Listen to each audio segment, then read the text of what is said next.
comes to your health, every second counts. At MGM Healthcare, we understand the urgency of emergency situations. We are proud to offer Level 1 trauma care with an exceptional team of senior consultants and super specialists available round the clock 24/7. Trust us to be there when it matters the most. Your health is our priority. MGM stands for emergency, where every second counts and your well-being comes first. नमस्कार, मैं यामीन news Andaman 24/7 में आप सभी का एक बार फिर स्वागत करता हूं। जैसा मैंने अपने पिछले एपिसोड में आप लोगों को बताया कि हमारे अंडमान निकोबार पिलर अस्पताल में जो है हर महीने 2 मरतबा यानी दूसरे सप्ताह और चौथे सप्ताह में MGM हॉस्पिटल चेन्नई से 5 स्पेशलिस्ट आते हैं और वे जो है अपनी सेवाएं यहाँ पे देते हैं। यह हमारे लिए खुश नसीबी की भी बात है, क्योंकि हमें जहाँ तक सूत्रों से पता चला है वो यह है कि जो स्पेशलिस्ट आते हैं सेवा भाव से भी यहाँ पे अपनी सेवाएं देते हैं, क्योंकि जो काफ़ी गरीब वर्ग के लोग हैं उनको निःशुल्क भी इलाज दिया जाता है और आम तौर पर आम जनता जो वहाँ पे विज़िट करते हैं ट्रीटमेंट के लिए उनको भी काफ़ी अच्छे डिस्काउंट में वे जो है ये सारी सुविधाएं वहाँ पे दे रहे हैं, जिनके लिए हम पूरे दिल से एक बार फिर MGM अस्पताल के तमाम मैनेजमेंट और साथ में जो स्पेशलिस्ट डॉक्टर्स आते हैं उनको हम धन्यवाद करते हैं। इसी सिलसिले में आज दूसरी कड़ी में हम डॉक्टर अरुल प्रकाश जी से मुलाकात करेंगे। हम आपको बताना चाहेंगे कि डॉक्टर अरुल प्रकाश जी जो है वो एक गैस्ट्रोएंटरोलॉजिस्ट और हेपेटोलॉजिस्ट हैं। तो ये जो बीमारी है ये हमारे शरीर में किन कारणों से आती है, ये फिर कैसे बढ़ने लगती है, इसका क्या इलाज है, इन्हीं से जुड़े सवाल जवाब रहेंगे जो हम उम्मीद करेंगे कि डॉक्टर हमारे दर्शकों को बेहतर तरीके से बताए, ताकि हमारे जो व्यूअर्स हैं वो इसे अच्छे से समझ सके और एक बेहतर ज़िंदगी जी सके। Welcome sir. थैंक्स सर, हमारे शो में आने के लिए हम पूरे दिल से हमारी पूरी टीम की तरफ से हम आपको धन्यवाद करते हैं। सबसे पहले तो हम आपके बारे में थोड़ा सा जानना चाहेंगे प्लीज़। हमारा नाम अरुल प्रकाश है, हम एक गैस्ट्रोएंटरोलॉजिस्ट एंड हेपेटोलॉजिस्ट है। हम MGM चेन्नई से आ रहे हैं। लोगों को गैस्ट्रोएंटरोलॉजी माने क्या मतलब सवाल आएगा कि गैस्ट्रोएंटरोलॉजी और लिवर का जो मेडिकली ट्रीट करते हैं वो हम देखते हैं। मतलब पेट का जो भी प्रॉब्लम है मुंह से लेके मतलब पूरा इंटेस्टाइन तक, लिवर, पैनक्रियास, इनमें जो भी ट्रबल आता है, उनका जो भी सिम्टम्स आता है उनको हम डायग्नोस करते हैं और दवाई से इलाज करते हैं। तो गैस्ट्रोएंटरोलॉजी में 3 मेजर डिवीजन है। जो इंटेस्टाइन हजम के लिए डाइजेशन होता है ना, उनको टेक केयर करने में, और लिवर जिगर बोलते हैं ना, उनका जो बीमारी है उसको भी हम देखते हैं। और पैनक्रियास से हमारा जो शुगर, और उसको आपको सब पता है शुगर और पैनक्रियास मेंटेन करता है। फिलहाल हमारा जो डाइजेशन है वो भी पैनक्रियास ही टेक केयर करता है। तो ये तीनों इंसुलिन क्रिएट होता है और एंजाइम्स होता है डाइजेशन के लिए। इनमें जुड़े हुए जो भी बीमारी है वो हम टेक केयर करते हैं। तो सर, हमारे जो दर्शक हैं उनको कैसा पता चलेगा कि उनको एक गैस्ट्रोएंटरोलॉजिस्ट के पास जाना चाहिए? क्या सिम्टम्स है थोड़ा बताइए। फिलहाल ये बहुत कॉमन प्रॉब्लम है, जैसे हर एक आदमी को कहीं न कहीं दिन एक बार एक गैस्ट्रोएंटरोलॉजी प्रॉब्लम हुआ होगा। पर क्या है कि वो छोटा रहता है, मतलब 1-2 दिन रह के फिर चला जाता है, तो फिर हम इग्नोर करते हैं। जिनको परसिस्टेंट रहेगा, जैसे कॉमन चीज़ लिखी तो एसिडिटी बोलते हैं, जैसे डकार होता है, गैस बन के पेट फूलन टाइप का होता है, भूख ठीक से नहीं लगता है, और ज़्यादातर कब्जी रहता है, कॉन्स्टिपेशन। जो आदमी उठ के मोशन जाता है पूरा दिन उनको ठीक रहता है, जिनको वो कॉन्स्टिपेशन रहता है ना उनका पूरा दिन खराब हो जाता है। सो ये गैस, कॉन्स्टिपेशन और ब्लड मोशन में निकलना, जैसे हेमोरॉइड्स बोलते हैं, पाइल्स, ये सब बीमारियां हैं। इनका जो भी सिम्टम्स है, जैसे पेट लेके जलन हो रहा है, पेट फूलन हो रहा है, वॉमिटिंग की इच्छा हो रही है, मतलब नौसिया बोलते हैं, वॉमिटिंग की इच्छा हो रही है, और लूज मोशंस होना, कॉन्स्टिपेशन, ब्लड मोशन होना, जॉन्डिस और पेट में दर्द, पीठ में दर्द, ये पूरा चीज़ गैस्ट्रोएंटरोलॉजी से जुड़ा है। इनमें जो भी चीज़ उनको थोड़ा सा लंबा समय तक, जैसे आप पास में कोई डॉक्टर्स के पास जाते हैं, कुछ दवाई लेते हैं, में आपको आराम नहीं मिल रहा है तो ज़रूर एक स्पेशलिस्ट का सलाह चाहिए। इसके भी कुछ स्टेजेस हैं कि अगर इसका सही तरीके से इलाज नहीं लिया जाए तो ये क्रॉनिक बन सकता है और ख़तरनाक हो सकता है लोगों के लिए? ज़रूर सब हम क्या सोचते हैं कि जैसे कॉमनली जो होता है जलन होता है, हम लोग सोचते हैं कि एसिडिटी है, रिफ्लेक्स बोलते हैं, एसिड ऊपर आ रहा है। बहुत समय और मिडिल एज में क्या होता है, लोग अपने आप डिसाइड करते हैं कि एसिडिटी की बीमारी है, सोच के ऐसा इनो लेते हैं या कुछ दवाई जेलुसिल पीते हैं। पर इसमें है कि ये हार्ट का प्रॉब्लम भी हो सकता है, जैसे हार्ट ब्लॉक होता है ना, मायोकार्डियल इन्फेक्शन बोलते हैं, उसका अर्ली स्टेजेस में भी ऐसा होता है। बहुत लोग बहुत कॉन्फिडेंटली सोचते हैं कि हमको एसिडिटी प्रॉब्लम है, नहीं हमको कुछ नहीं चाहिए, पर ईसीजी वगैरह करेंगे तो पता चलेगा। तो इसमें एक रिस्क है, तो इसीलिए एक स्पेशलिस्ट के पास जाके जांच करना है कि कैसी है। उसमें थोड़ा बहुत एक एविडेंस मिलेगा उनका, मतलब चलने में थोड़ा पेन ज़्यादा होता है, ये सब। सो एसिडिटी वाली बीमारी सब स्टमक से नहीं होता है, हार्ट में होता है, मसल पेन भी हो सकता है। बहुत कुछ लोग सोचते हैं कि यहाँ कुछ पकड़ गया अकड़ गया करके, वो सब गैस्ट्रो से संबंध नहीं है, मसल का क्रैम्प भी हो सकता है, कोई और चीज़ हो सकता है। इसलिए उनको आगे की मतलब इलाज करने के लिए कुछ इन्वेस्टिगेशंस करना है। पहले डॉक्टर के पास जाना है, आपका सिम्टम्स बताना है कि कैसी कैसी है, तो उसके हिसाब से वो बहुत टेस्ट है, जैसे ब्लड टेस्ट में कुछ पता चलेगा, स्कैन में कुछ पता चलेगा, सीटी स्कैन है वो थोड़ा एडवांस स्कैन है, और जो नया है इन गैस्ट्रोएंटरोलॉजी में उसको एंडोस्कोपी बोलते हैं। वो कुछ नहीं है, एक नली है, उसमें टिप में एक कैमरा रहता है, वो अंदर जाके स्टमक के अंदर जाता है, उसमें कुछ अल्सर है, एसिडिटी है, या कुछ ट्यूमर बन रहा है, जैसे कैंसर, अर्ली कैंसर डिटेक्ट हो सकता है। अब मानो कि कुछ लोगों को पेन बहुत ज़्यादा है पर वो उनको परवाह नहीं कर रहे हैं, तो एकदम उनका खून का उल्टी होता है, तो देखेंगे तो उसमें ट्यूमर रहेगा।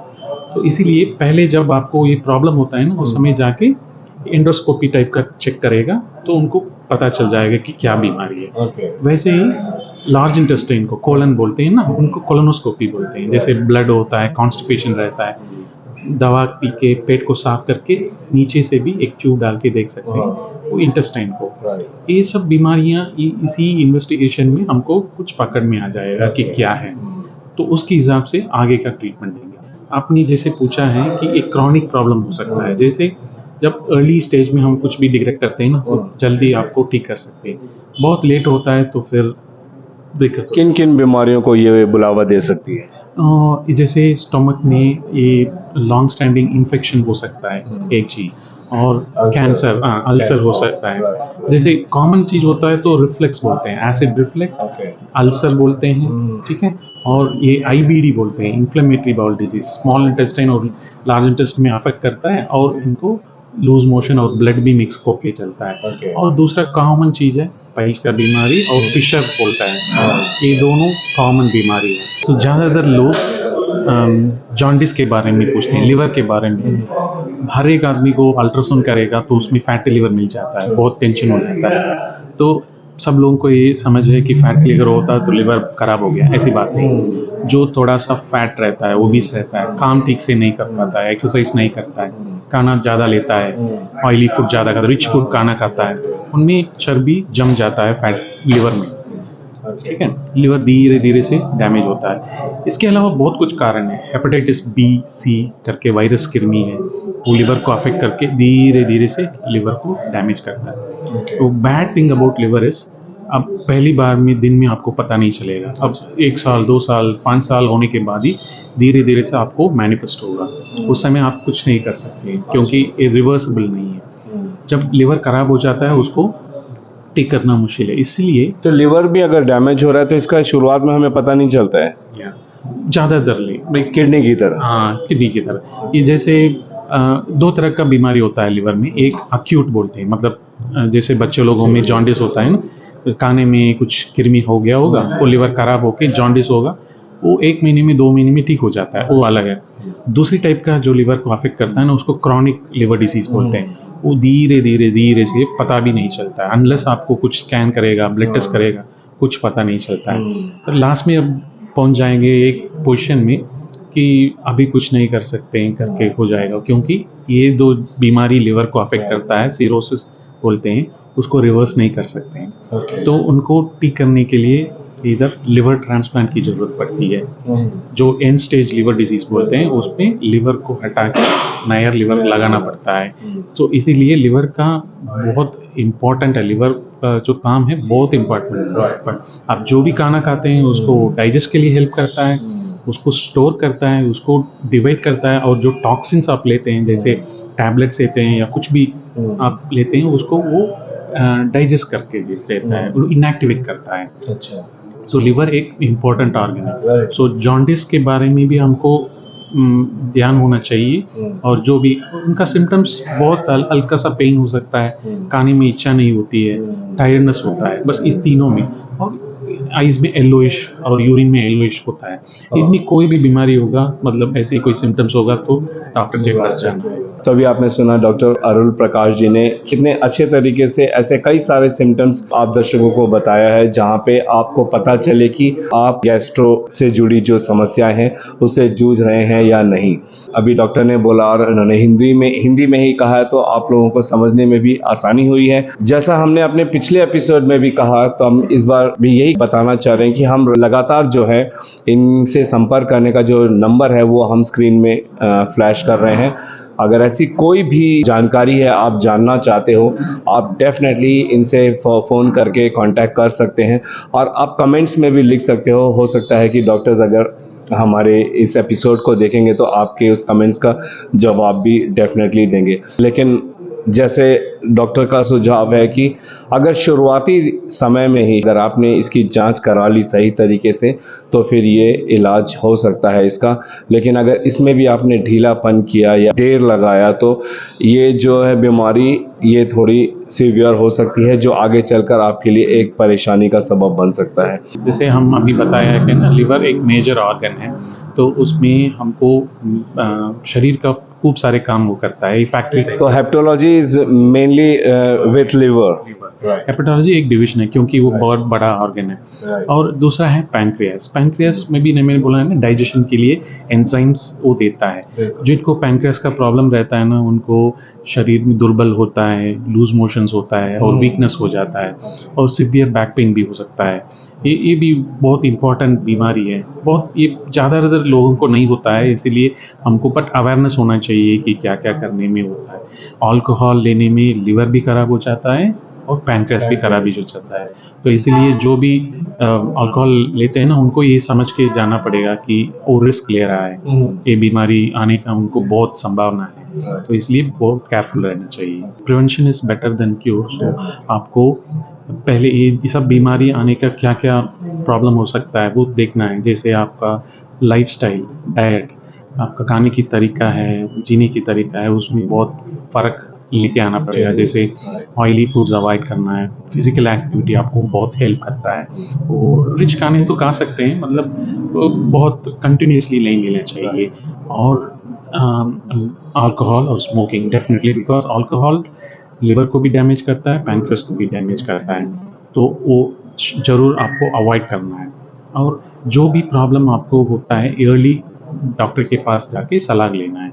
तो कोई प्रॉब्लम नहीं है। और ज़्यादातर आपको इन्फॉर्मेशन आप वेबसाइट में या गूगल में ढूंढेंगे तो आपको गलत इन्फॉर्मेशन होकर आपको साइकोलॉजिकली उसमें आपको अफेक्ट करता है। तो इसलिए सही डॉक्टर के पास जाके उसका इन्फॉर्मेशन ले लीजिएगा, और early diagnosis and treatment will make a better life. Thank you Arul sir. आजकल इंटरनेट का ज़माना है, मगर ये ज़रूरी नहीं कि इंटरनेट में आप जो भी देखते हो, जो भी पढ़ते हो, वो सही हो।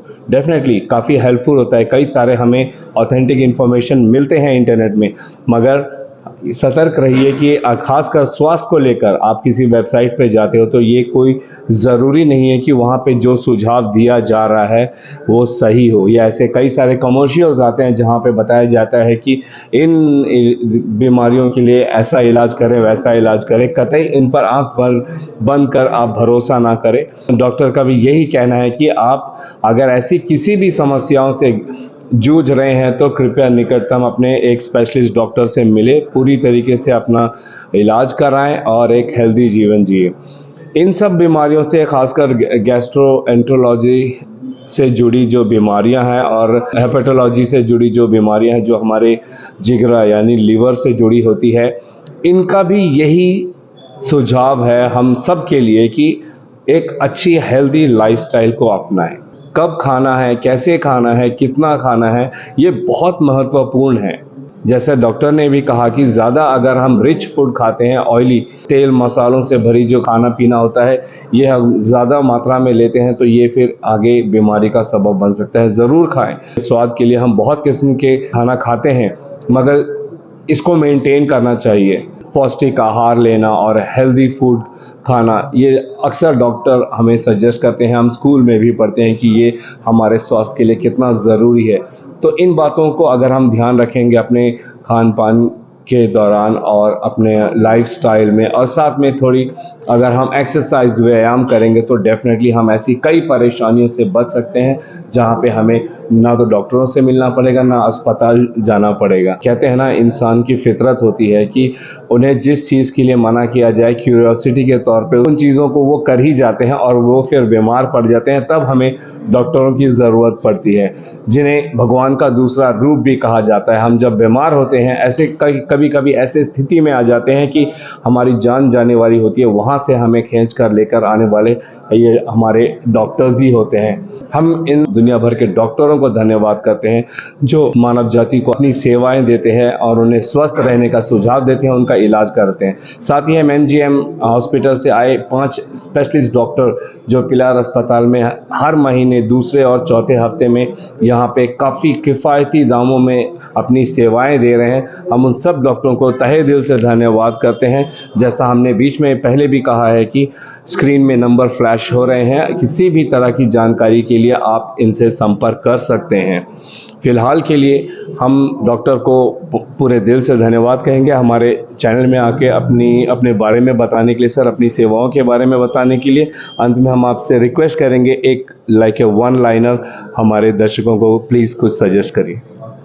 ईट healthy and live a healthy life. बिल्कुल सही बात। अगर हम खाना पीना हम अपना स्वस्थ रखेंगे तो एक स्वस्थ जीवन भी जिएंगे। इसी उम्मीद के साथ और कैमरा पर्सन दीपिका सोनी के साथ मैं यामीन, न्यूज़ अंडमान 24/7। नमस्कार।